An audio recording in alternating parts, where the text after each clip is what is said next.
News report from the Times. It reveals that Catherine's parents, Carole and Michael Middleton, are in debt, hundreds of thousands of dollars of debt after their party business collapsed last year, and they cannot pay the £260,000 for insolvency firm costs. Their business fell into administration owing over £2.5 million. They're obviously trying to shield their daughters from these woes, particularly Catherine. How do you think this story is going to unfold? Their daughter, the youngest daughter, Pippa, married a billionaire. And I don't know if she's going to step in and help. What's the latest on this story? Yeah, I actually feel real sympathy about this story because the Times specifically says that Carole Middleton is trying to shield the Princess of Wales from this debt that she's embarrassed by and doesn't want to burden her with. So why not splash it all over the papers?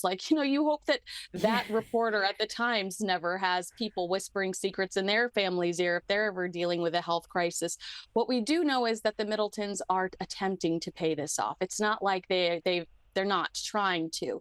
They've also not asked any of their children, James, Pippa, or the Princess of Wales for any sort of help whatsoever. And they certainly haven't reached out to the British royal family to ask for help. It's something that they're trying to deal with in private. And honestly, with the Princess of Wales going through her cancer treatment and Carole taking a much larger role in Kate's household, I think it's almost at the back of their mind. This is something we'll figure out later.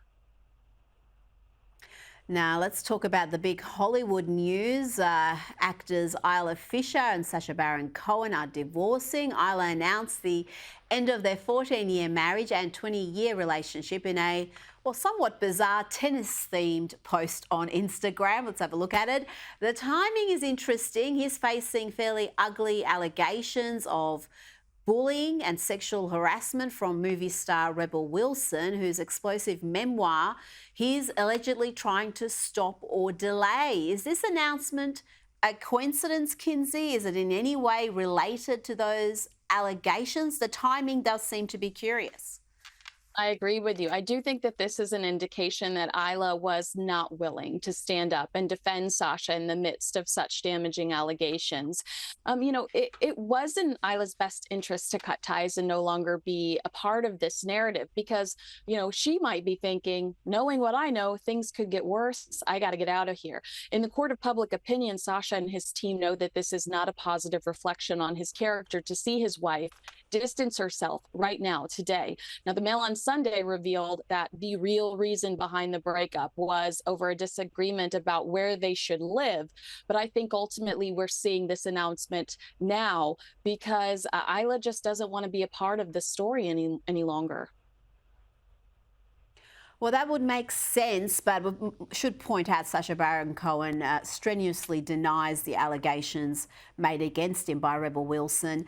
And there were media reports just in the last few hours that this divorce from Isla's side was planned a couple of years ago. So there's allegations that she's been thinking about this and planning this. But she did just go on the Kelly Clarkson show on Valentine's Day and talk about how she spends Valentine's Day with Sacha. So this is a brand they were trying to keep up. Oh, that is a good. You know what, Kinsey? That's why we need you, because you fact check me when I need to be fact checked. Kinsey Schofield, thank you so much for your time this evening.